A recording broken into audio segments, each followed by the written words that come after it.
अभिनंदन, आभार और बहुत बहुत स्वागत है दोस्तों रियल न्यूज़ नाम के इस न्यूज़ वाले यूट्यूब चैनल पर। और मैं हूं आप सबका अपना रुपेन आर शाह।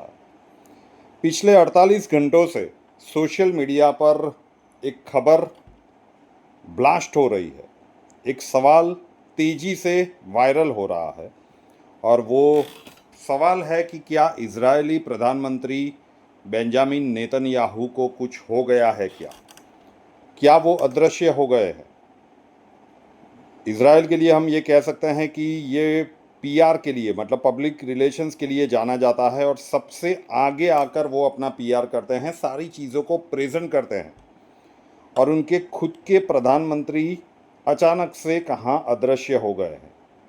क्या ये कोई डिजिटल वॉरफेयर है या फिर सच में ये जो अफवाह उड़ाई जा रही है कि बेंजामिन नेतन्याहू अब इस दुनिया में नहीं रहे, इस अफवाह में दम है? आज उसी के बारे में हम बात करेंगे। जो भी कड़ियाँ, जो भी घटनाक्रम यहाँ पे हमारे सामने प्रस्तुत हुए हैं, उसे मैं यहाँ पे इस वीडियो में प्रस्तुत कर रहा हूँ। उसके बाद अपनी विवेक बुद्धि का उपयोग करके आप सही में निर्णय लें कि परिस्थितियाँ किस प्रकार की बन सकती है। शुरुआत करते हैं कि जब भी इज़राइल का आप इतिहास देखिए कि जब भी युद्ध वाली स्थितियों में इज़राइल रहता है तो बेंजामिन नेतन्याहू हर शाम को जो एक हाई सिक्योरिटी ब्रीफिंग होती है उसमें उपस्थित रहते हैं और वो ब्रीफ करते हैं। पहली बार ऐसा देखा गया कि कल जब ब्रीफिंग हो रही थी तो उसमें बेंजामिन नेतन्याहू नहीं थे। क्यों नहीं थे, नहीं पता। दूसरी बात, ईरानियन टेलीविज़न, जो वहाँ के ऑफिशियल टेलीविज़न है, उनका दावा ये है कि जेरूसलम से मुश्किल से 101 मील दूर एक सबब इलाका है और वहाँ पे अपने परिवार के साथ बेंजामिन नेतन्याहू थे और वहीं पे हाइपरसोनिक मिसाइल गिरी है। उसमें बेंजामिन नेतन्याहू का बेटा आर्या नेतन्याहू, जो उनका नाम है, वो बिल्कुल मर गया है। वो कंफर्म है कि बेंजामिन नेतन्याहू के बेटे की मृत्यु हो चुकी है। उसके बाद बेंजामिन नेतन्याहू को नहीं देखा गया है। तीसरी एक खबर ये भी आ रही है कि एक भारत के पत्रकार है आदित्य राज कौल, और उनका एक वीडियो है सोशल मीडिया में बहुत ही वायरल हो रहा है, जहाँ पे वो उसी घटनाक्रम, मतलब उसी स्थल पे इजराइल से दिखा रहे हैं कि यहाँ पे मिसाइल गिरी है। अब मिसाइल गिरी थी और बेंजामिन नेतन्याहू वहाँ पे देखने के लिए गए थे, अवलोकन कर रहे थे सारी चीज़ों का।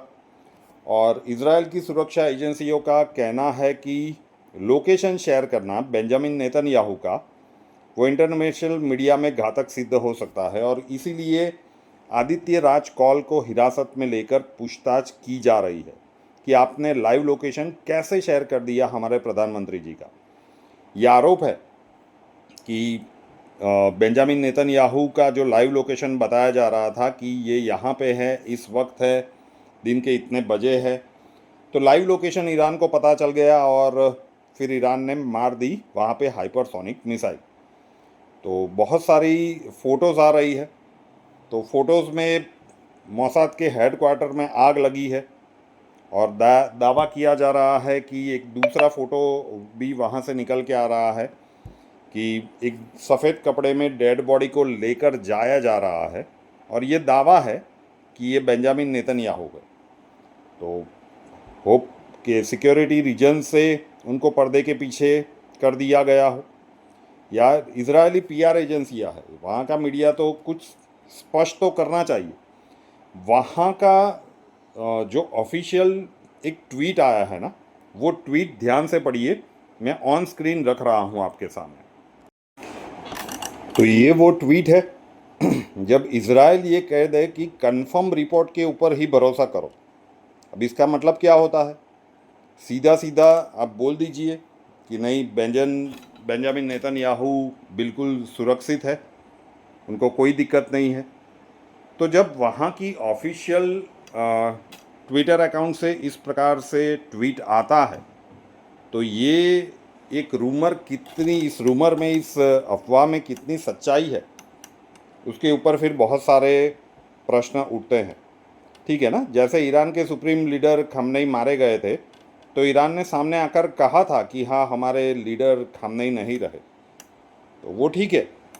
लेकिन बहुत सारी चीज़ें ऐसी हुई है कि जिससे कंफर्म करना मुश्किल हो रहा है युद्ध काल में कि कौन सही कह रहा है और कौन गलत कह रहा है। सबसे बड़ी बात यह है कि इज़राइल को सामने आकर ये साफ कर देना चाहिए कि नहीं नहीं, ये खबर गलत है, हमारे प्रधानमंत्री जी बिल्कुल सुरक्षित है। और फिर बेंजामिन नेतन्याहू 48 घंटों में कभी भी मौका मिले तो वो बाहर निकल कर एड्रेस कर सकते हैं कि भाई मैं ठीक ठाक हूँ, और जैसा दावा किया जा रहा है ऐसा बिल्कुल नहीं है। लेकिन ये नहीं किया गया तो सवाल तो उठेंगे। बहुत सारे देश जो युद्ध में रहते हैं, उसका जो सबसे बड़ा उच्च पद पे बैठा हुआ व्यक्ति है, वो अगर हिट हो जाता है तो उस देश के मनोबल के ऊपर असर पड़ता है। तो अगर ये बात फैल जाए कि बेंजामिन नेतन्याहू नहीं रहे, तो वहाँ के जो डिफेंस फोर्सेस हैं उनके मनोबल के ऊपर असर पड़ेगा। तो वो जिंदा है नहीं है, मर गए, सफाई तो अंत में इज़राइल को ही देनी पड़ेगी। तो इंटरेस्टिंग बात तो ये भी है कि चलो इज़राइल हो सकता है झूठ बोल रहा है, ईरान झूठ बोल रहा है, लेकिन अमेरिकन मीडिया क्या कहता है? अमेरिकन मीडिया में जाकर अगर आप देखो तो लास्ट 36 to 40 आवर्स में नेतन्याहू के बेटे जो गायब है, जो लगभग रोज़ 5 से 6 ट्वीट करते हैं, लेकिन पिछले 36 घंटों से उनका कोई भी ट्वीट नहीं है, वो गायब है, कहीं भी देखे गए नहीं है। तो अमेरिकन मीडिया भी कंफ्यूज कर रही है। बहुत सारी चीज़ें ऐसी चल रही है। आप लोगों के बहुत सारे प्रश्न आ रहे थे कि क्या ये सही है। युद्ध काल में हम ऐसा कोई भी दावा करने नहीं चाहते, लेकिन इतनी चीज़ें जो बिल्कुल सटीक हमें लग रही है उसके ऊपर हम बात कर रहे हैं कि भाई ऐसा हुआ है। एक भारतीय पत्रकार को गिरफ्तार किया गया है और उसी समय पे लाइव लोकेशन उसने शेयर की थी और वहीं पे हाइपरसोनिक मिसाइल गिरी है। उनके बेटे के मारे जाने के खबर तो कंफर्म हो रहे हैं। बहुत सारी चीज़ें अभी सोशल मीडिया में चल रही है और बहुत सारे वीडियोस चल रहे हैं। तो ये अब आपकी विवेक बुद्धि के ऊपर हम छोड़ते हैं, क्योंकि घटनाक्रम इसी प्रकार से चल रहा है। तो अभी तो ठीक से कह पाना थोड़ा सा मुश्किल है कि ये रूमर है या फिर इसमें कोई सच्चाई है। बस यही आप लोगों तक पहुंचाना था। जो भी घटनाक्रम बने हैं सोशल मीडिया में, वैसे AI जनरेटेड बहुत सारे वीडियोस चल रहे हैं कि वो 6 उंगलियों वाली घटनाक्रम और न जाने क्या क्या चल रहा है। और बेंजामिन नेतन्याहू की हम बात कर रहे हैं तो इज़राइल को सामने आके एक बात स्पष्ट कर देनी चाहिए। और मेरा ये वीडियो बनाने का मेन मोटिव ये था कि जब वो ट्वीट मेरे सामने आया कि भाई ये क्या गज़ब है, ये बिल्कुल इज़राइल नहीं है। इज़राइल जो भी है, हाँ तो हाँ, ना तो ना बोलने वाला देश है। और ये ट्वीट जब सामने आया तो फिर बहुत सारी शंकाएं मन में पैदा होने लगी कि भाई मामला क्या चल रहा है। और अमेरिकन मीडिया भी बिल्कुल खुल के नहीं बोल रहा है। हो सकता है कि ये सारी एक स्ट्रेटजी हो। अब देखते हैं कि आने वाले समय में क्या खबरें निकल के आती है। तो बस आप लोगों का जो प्रश्न था, भाई संभावनाओं के ऊपर ही बात की जा सकती है, लेकिन यही बात है कि इतनी चीज़ें हमें लगी है कि ध्यान देने योग्य है। अब क्या हुआ होगा, आपको क्या लगता है, वो कमेंट्स में आप बता सकते हैं। रियल न्यूज़ नाम के इस न्यूज़ चैनल को अभी तक सब्सक्राइब नहीं किया है तो कर लीजिए, साथ वाला बेल आइकॉन दबा दीजिए और उसके बाद 3 ऑप्शंस आएंगे, ऑल के ऊपर क्लिक कर दीजिए ताकि हर नए वीडियो की नोटिफिकेशन आपको सबसे पहले मिलती रहे। नए वीडियो के साथ फिर मिलेंगे। जय हिंद।